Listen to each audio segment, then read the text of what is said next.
Ce générique culte. Oui. Bonjour Marc Toesca. Bonjour Valérie. Comment ça va? Super bien. Ça vous Et vous, colle comment vous allez? Très bien, ça vous colle un peu à la peau quand même, non, ce générique? Ouais, mais j'avoue que c'est pas désagréable. Ah, c'est sympa. Franchement, ça rappelle tellement de choses, tellement de souvenirs. Enfin, pour les plus de 20 ans, on va dire. On va rester dans cette zone-là. C'est toute une époque. C'est toute une époque. Vous êtes dragué sur les tubes du top 50? Moi, envie de jamais. toi, pas envie du de... tout. Oui, J'étais si. pas née. Ah, bien sûr. Marc Non, Toesca. mais Valérie, Oui. votre salut les petits clous tout à l'heure était parfaitissime. C'est vrai. Vous nous le faites? Ah ouais, salut les petits clous. Ah voilà, c'est bien, je l'ai mieux fait que vous, je crois.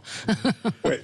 Voilà, donc effectivement, le top 50, ça nous ramène quelques années en arrière. On vous retrouve le samedi, dans Samedi d'en rire sur France 3. Il y a eu un anniversaire le 21 mai, c'était la 100e de l'émission. Vous y participez maintenant depuis un certain temps. Depuis sa création. Depuis sa création, oui, pour faire un peu le portrait musical. Musique, voilà. ouais. On va en reparler avec vous dans un instant. Vous la regardez la télé un petit peu? Très peu. Très peu. Désolé. Non, mais c'est une information. Vous regardez quoi? Vous faites quoi d'abord? Qu'est-ce que vous devenez dans la vie? Qu'est-ce que je deviens? Je fais Samedi d'en rire, donc tous les samedis à 13h30 sur France 3 avec Jean-Luc Lemoyne et toute l'équipe. Puis à côté de ça, j'ai fait une formation de préparateur mental et j'aide les jeunes sportifs à se sentir bien dans leur peau, à progresser et puis aller au bout de leur performance. Mais bon, aujourd'hui, vous savez, j'ai plus 20 ans, Valérie.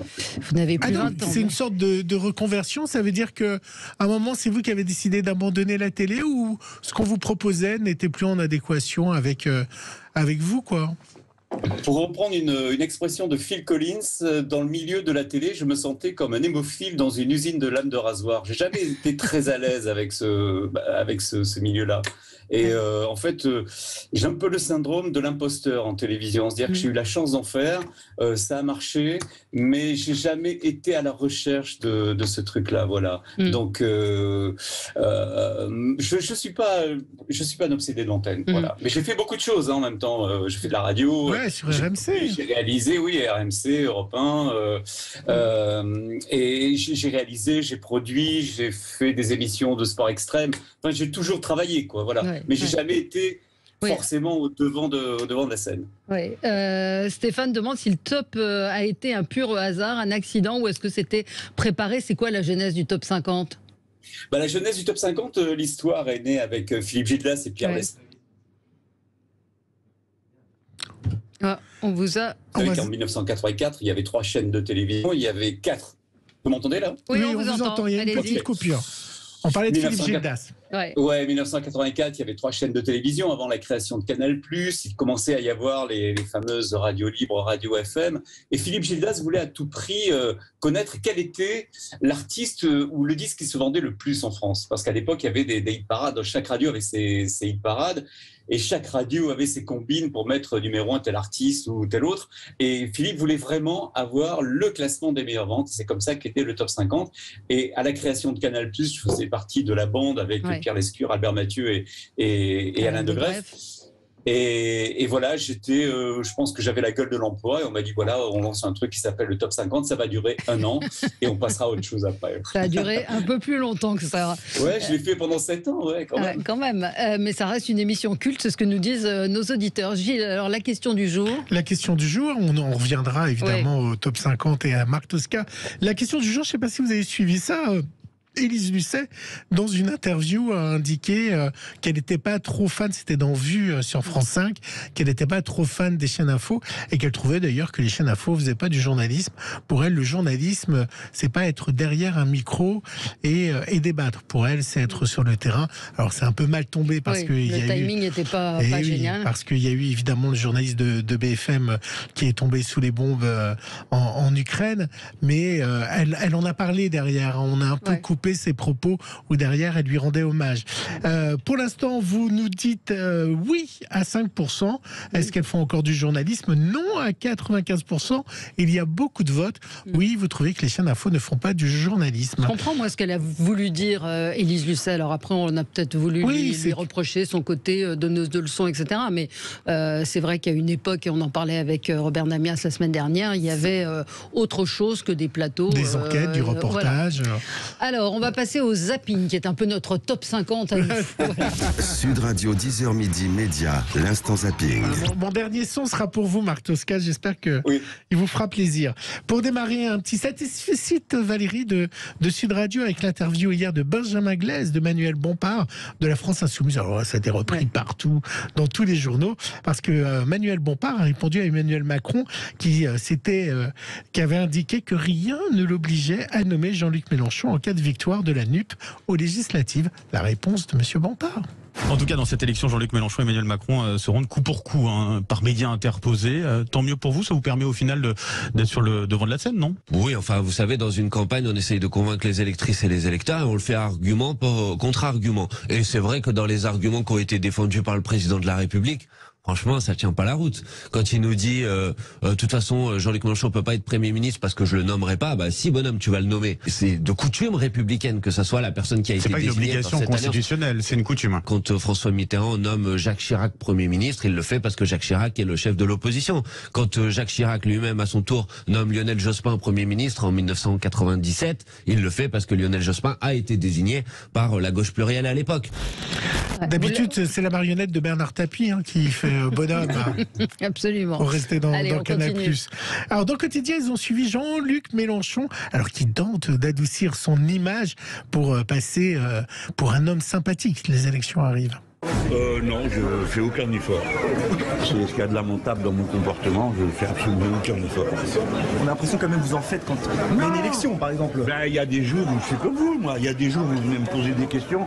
Vous êtes tellement méchant que je me demande ce qui vous est arrivé dans la vie. Et d'autres fois, vous êtes sympa, on ne sait pas pourquoi. Ben, moi, je suis comme tout le monde. Il y a des jours, c'est pas mon jour, puis d'autres fois, si. Et alors Valérie, le naturel va revenir au galop, parce qu'un homme, pendant qu'il est avec les gens de quotidien, va lui demander un autographe pour son colocataire. Il va être reçu. Non, je m'en fous, je ne connais pas ton colocataire. Non mais bon, tu veux une photo pour toi, ami, je te la donne, mais ton colocataire, je sais pas quoi. Voilà, le naturel est revenu au galop, comme on dit. France 2 a trouvé un soignant heureux, Valérie. Oui, il est épanoui, il est heureux, si. Ah ben, oui, j'ai oublié de vous dire qu'il avait quitté le service public pour le service privé. Ici, on compte 80 passages par jour à peine. Rien à voir avec l'hôpital de Cherbourg, son dernier poste, où il venait la boule au ventre, dit-il. On ne sait pas combien de patients on va avoir le matin qui sont restés de la veille. Les derniers temps, c'était pas rare de retrouver 25 patients le matin qui n'avaient pas trouvé leur place. Alors, ça n'existe pas ici. En venant ici, moi, ça m'a totalement réconcilié avec mon métier. Le docteur Gelef quitte l'hôpital public un peu amer. Il y a une machine infernale et en fait qui broie et qui maltraite les soignants et du coup les soignants maltraitent les patients parce qu'ils n'ont pas les moyens de le faire. Moi, c'est ça que j'ai voulu quitter. J'en avais assez. Voilà, quand un homme heureux parce qu'il a trouvé... On va reparler, nous, de la santé tout à l'heure. J'imagine bien. Alors, ça y est, c'est le son pour Marc Tosca. Alors, Toesca, j'ai dit Toesca. Oui, s'il vous plaît. C'est Toesca. Oui, Toesca. Vous prononcez mal. Non.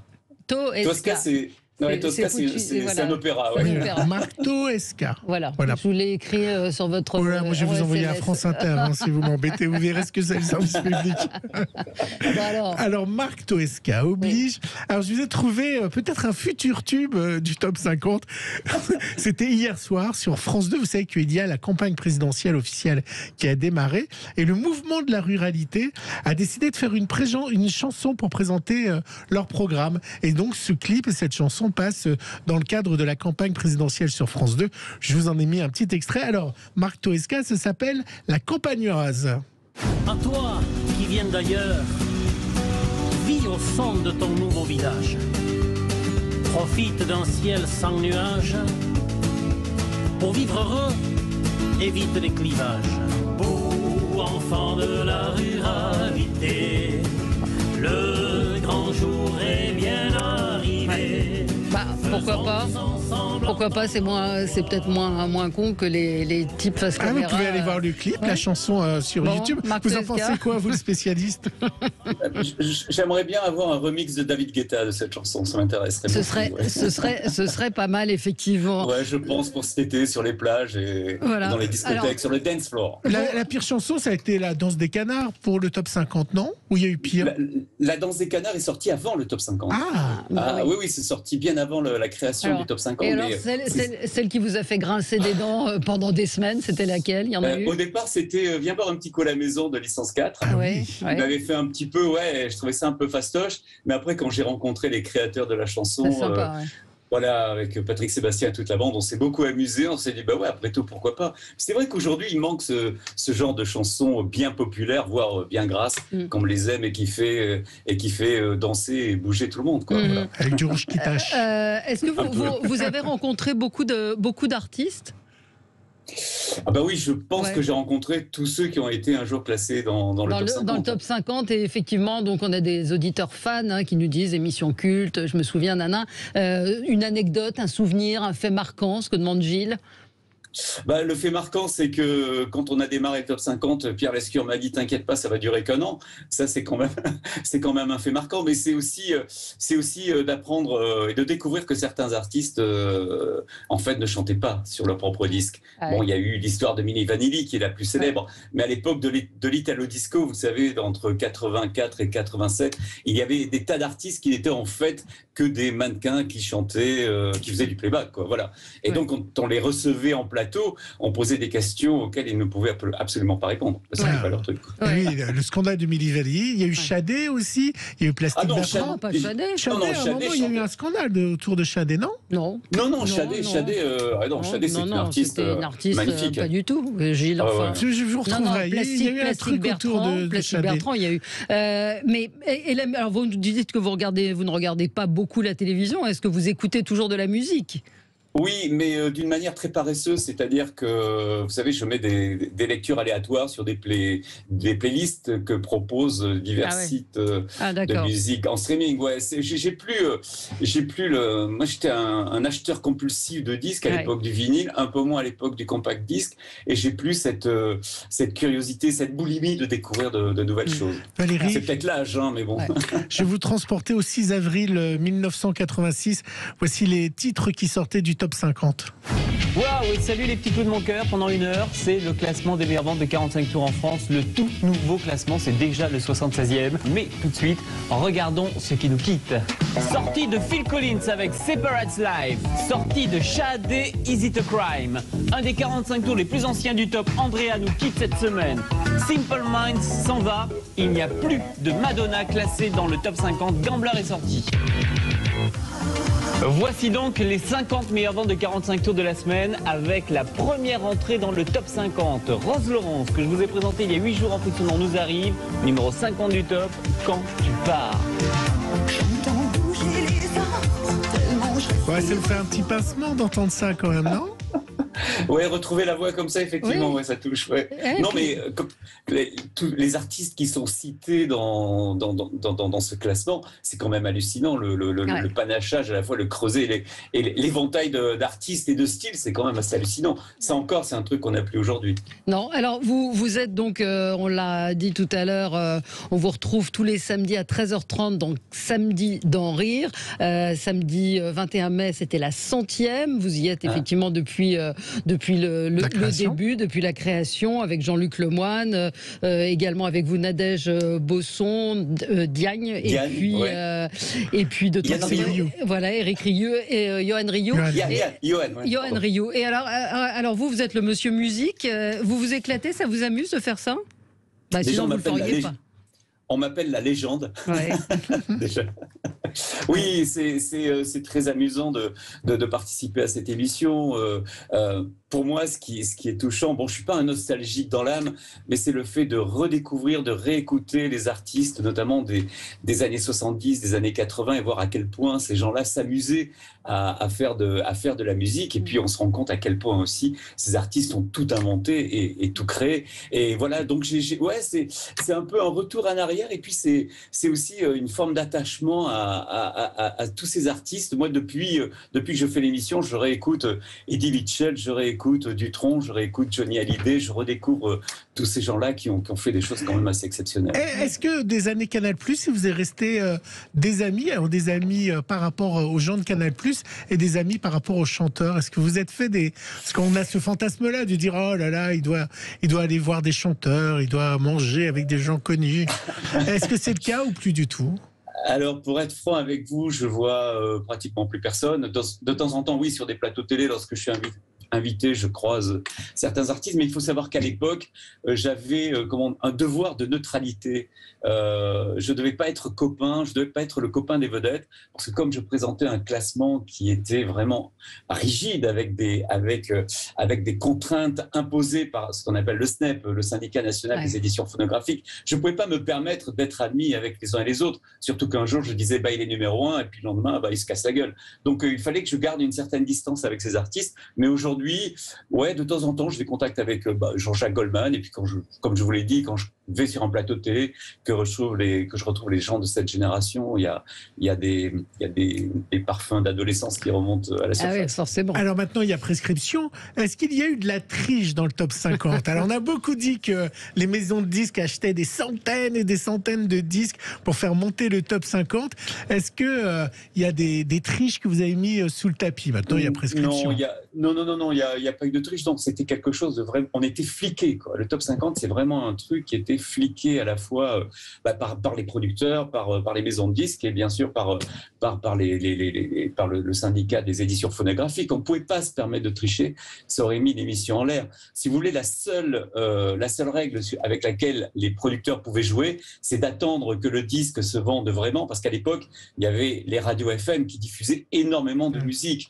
Donc lorsqu'un disque commençait vraiment à être connu, à être acheté par le public et à avoir des fans, les maisons de disques faisaient rentrer leurs disques dans les enquêtes. C'est-à-dire, ça rentrait en enquête. Si au bout de 3 semaines d'enquête, le titre ne rentrait pas dans le top 50, on l'oubliait pendant 6 semaines. Donc, c'était des règles. Et donc, la seule règle sur laquelle on pouvait jouer, en tous les cas, les producteurs, c'est d'attendre que le disque soit au plus haut des ventes pour dire on le met en enquête. Et c'est comme ça que certains titres arrivaient directement dans les 5 premiers. Mais sinon, c'était le problème aussi pour les maisons de disques, c'est qu'on ne savait pas d'une semaine sur l'autre où les gens de Nielsen et Ipsos allaient faire les enquêtes. Donc il fallait acheter des disques chez tous les disquaires de France et de Navarre pour pouvoir tricher. Donc c'est un peu un faux prétexte, quoi, ce truc-là. Ouais. Le dernier disque que vous avez acheté, c'est quoi? Est-ce que vous achetez encore des disques? Très peu, oui. J'achète en fait des disques sur Internet, des vinyles, des vieux vinyles. J'offre des vieux vinyles à des potes que j'achète sur des sites de collection. Alors à l'époque, on vous a pas vu dans beaucoup de publicités. Est-ce qu'on vous a proposé de faire des pubs que vous avez refusées, assez insolites ou pas? Oui, j'ai refusé les pubs qu'on m'a proposé de faire. De toute façon, j'en discutais souvent avec les gens de Canal, et les gens de Canal ne me disaient ne mets pas les pieds là-dedans.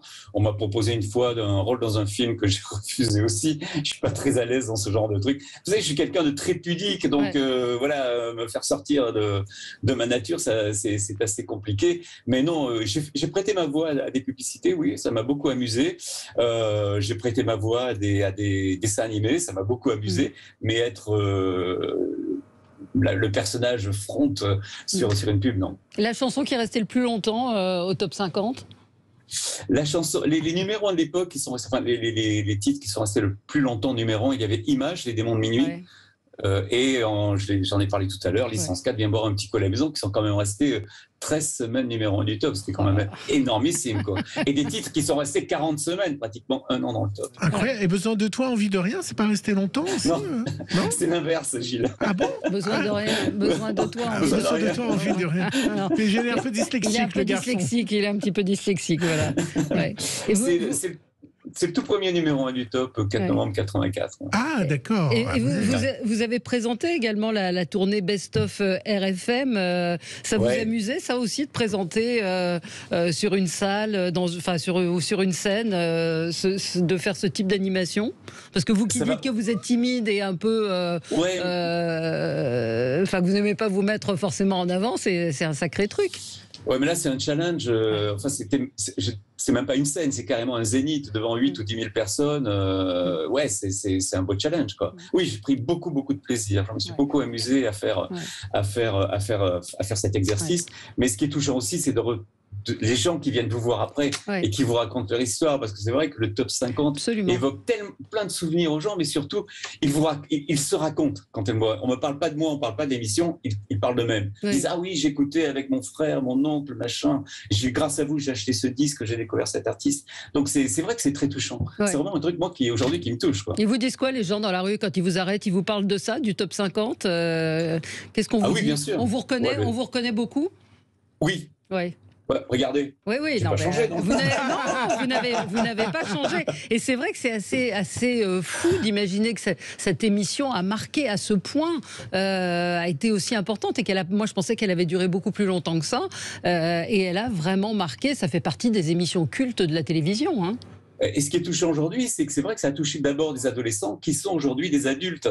Et c'est ce rapport avec les adultes. Absolument. C'est pas du tout le côté fan qu'on peut avoir à l'époque des hit parades et des idoles de l'époque. Aujourd'hui, je rencontre des adultes, quoi, des gens qui ont des responsabilités, qui sont avec leurs enfants et qui me disent, mais oui, et qui disent à leurs enfants, mais tu vois, ce monsieur, c'était l'idole de l'époque. Voilà, c'est très rigolo, quoi.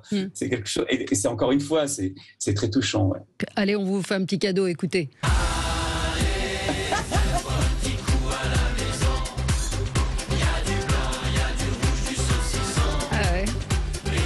C'est un cadeau. Ouais, c'est un cadeau, mais Patrick Sébastien continue un peu dans cette veine-là.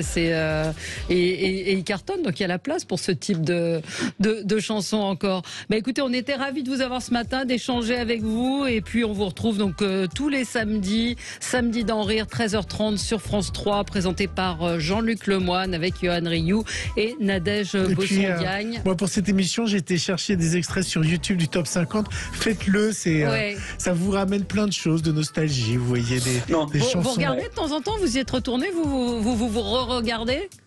Ça va pas, non. Non, j'ai beaucoup de mal. Mais pour revenir à Samedi d'en rire, c'est une émission qui marche vraiment bien. Ouais, très bien, ça cartonne. On est aux alentours de 13% de part de marché, plus d'1 200 000 téléspectateurs, et c'est un vrai plaisir. On travaille dans une super ambiance, et en plus ça marche, quoi, c'est génial. Oui, parce que c'est toujours justement, parce qu'on parle de ces moments cultes de la musique, mais aussi de l'humour, de sketch, tout ce qui a marqué notre ville, et tous ces moments qui nous ont accompagnés. Donc si vous voulez vous détendre, rire et puis vous rappeler des souvenirs, ne manquez pas Samedi d'en rire qui cartonne effectivement tous les samedis à 13h30. Merci beaucoup Marc Toesca. Salut le petit clou. Voilà, et demain on restera un peu dans la nostalgie, on aura Dave, Valérie. Ah, Dave avec nous. Bon, très bien.